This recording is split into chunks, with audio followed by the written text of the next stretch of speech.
Hello dear students, we will discuss a topic in the head and neck region, that is in the salivary area, parotid area. What this image is, look at the image first. See that wide parotid tumor is there, right side so big, both side it is there. Look at that MRI bilateral parotid tumor, probably Warthin's tumor. See that image is here. See that big one, male patient, lower pole, superficial parotid. So one should know clinical exam parotid and other salivary swellings. You should examine submandibular salivary gland, neck lymph node. You have to examine. You have to examine the curtain sign. It will not go above the zygomatic bone. You have to examine the bidigital palpation. You have to examine the parotid duct also. Earlobe sign. So all those clinical signs, curtain sign, earlobe sign. You should examine oral cavity also. Facial nerve examination by different ways. Closing the eyes, blowing like this, whistling, clenching the teeth, closing the eyes, blowing, whistling, clenching teeth. That's how exactly we'll check the facial nerve. Cervical neck node, lymph node examination. This is the exact way of parotid, the salivary swelling examination, salivary gland examination. You should know, you should do always.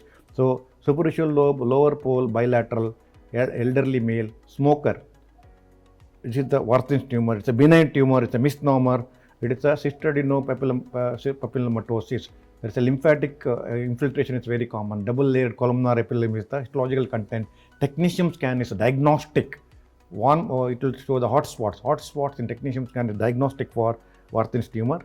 Surgery is the treatment. Treatment is superficial parotidectomy. It's a common short note asked. Viva they will ask, and salivary parotid swelling may be kept as a short case in the exam if case is there. Oral cavity exam is important. Bidigital palpation is important, and earlobe rise, curtain sign, skin feeling, all those examinations important. So classification salivary tumor should know, evaluation you should know, MRI, CT, FNAC, not open biopsy. Surgical approaches you should know. Recent trends in relation to parotid levels. The levels, see that now currently there are levels for parotid. Level 1, 2, 3, 4, 5. SRB is the parotid 5. 1, 2, 3, 4, 5. The new one. Levels in parotid. Accordingly, it is being classified. Level 1, 2 removal, level 3, 4 removal, level 5 removal, level 4, 5, 3 removal, level 1, 2 removal, 1, 2, 3, 4 removal. Like that, it's being classified. It's a newer trend.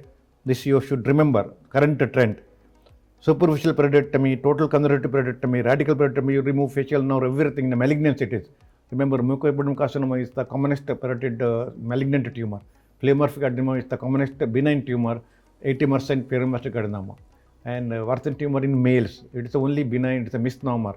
And adenolymphoma is the other name. It is not lymphoma, but it's a misnomer, remember. It is papillary cystadenolymphomatosis, is the full name. And extended total parotidectomy, superficial extracapsular parotidectomy, Frey's syndrome after parotidectomy, gustatory sweating, that is more sweating will be there while chewing, eating in the auriculotemporal nerve distribution in the ear, upper part of face. That is the Frey's syndrome. Facial nerve palsy you have to always remember way after parotidectomy. It's a very common, one of the common complications which you remember. So these are the things you have to remember as far as parotid is considered. In a long case, short case, question, many short notes will come. Frey's syndrome is a short note. Facial nerve injury is short note, salivary tumor is short note, pleomorphic adenoma is a short note, Warthin tumor is a short note, and classification of salivary glands is a short note, salivary calculus is a short note, CL index is a short note. There are so many things that are asked as a short note which you have to remember, and you should read my manual and clinical book for details about that. Newer thing, levels in the parotid, it's also important. Meanings of these different parotidectomies is also important. Faciovenous plane of Patey also important, remember. The commonly done procedure for recurrent submandibular salient disease, long-term antibiotics, aspiration of pus, incision and drainage, submandibular salivary gland excision. Students, put the right answer in the comment box. I'll get you back later. Minor starch iodine test is done for Frey's syndrome, facial nerve palsy, parotid fistula, salivary calculus. Again, put it in the comment box. I'll give the answer later. Students, so please go through my SRB's clinical methods in surgery, current edition. It gives a video like the examination of the different clinical situations. It gives a detailed examination method including history taking of swelling, ulcer, hernia, immunoscrotal swelling, mass abdomen, breast lump, thyroid, neck swelling, salivary glands, all topics including briefly trauma, how to approach orthopedic briefly. Then it also includes the instruments, specimens, images, briefly operative surgery. Entire thing clinical method with a lot of photos, illustrations, each condition photos are there, it's very clear. And analysis, history taking, detail, examination, general examination, history taking, history of present illness, and past history, current history, treatment history, drug history, local examination, inspection, palpation, percussion, auscultation, clinical diagnosis, differential diagnosis, and briefly in a table form all differential diagnosis. But it doesn't contain treatment aspect, because clinical surgery book only for clinical surgery, analysis, and differential diagnosis.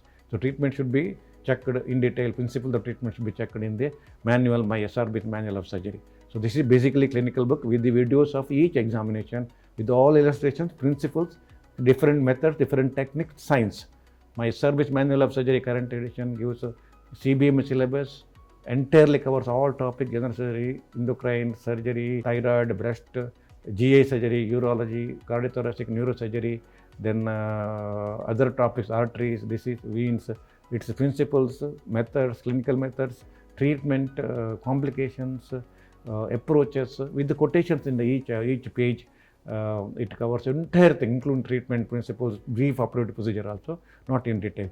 And it also covers briefly instruments, images, anesthesia, briefly oncological aspect, and daycare surgery, audit, surgical audit, metabolic response to surgery, pain management. Everything covers as far as required for the CBM syllabus for UGs, PGs, and consultant, coming consultant also, with the illustrations, photos, a few video lectures, and a lot of MCQs online for each chapter with the QR code.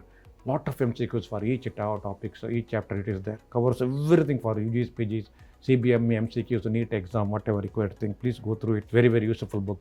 My operative surgery, extensive voluminous book, 2-volume book, mainly for postgraduates and learning surgeons. All procedures, including major surgery, GI surgery, general surgery, thyroid, breast, and other things, include briefly gynecology surgeries, with step-by-step illustrations, photos, more than 10,000 photos and illustrations are, and which covers everything for to learner. You can, before surgery, they can go through my book and have a step-by-step for the all surgeries, whatever common surgeries, major surgeries, it is there. You can always go through that in detail. Explanations are there. My small atlas of tissue approximation with the videos shows clearly, with the principles, how to suture tissues. Dissection and tissue approximation, the two parts in surgery.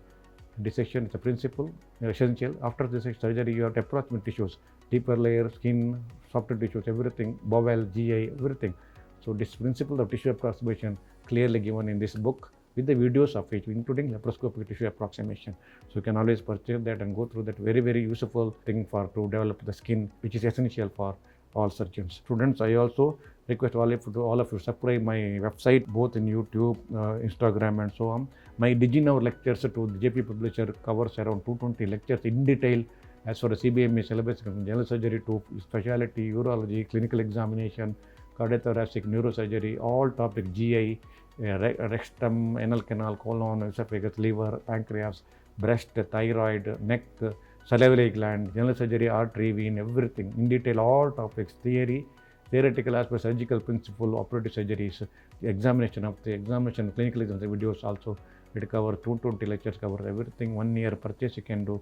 It gives detailed thing about explanations with wherever MCQs are required. You can make use of it and you can learn surgery properly as far as CBM syllabus and academic wise also. It gives lot of information towards the surgical field as such. So students, I hope you have understood this lecture very well, and also you can go through my books, all these books, with including DigiNow and lecture. Students, I hope you have understood Warthin tumor and different approaches for salivary glands, especially parotid, including clinical examination basics very well. Please go through my clinical book for examination of salivary gland with the video, and my manual of surgery, salivary tumors, salivary gland topic for parotid swellings and tumors in detail for writing theory exam. You have understood this topic very well. Thank you so much.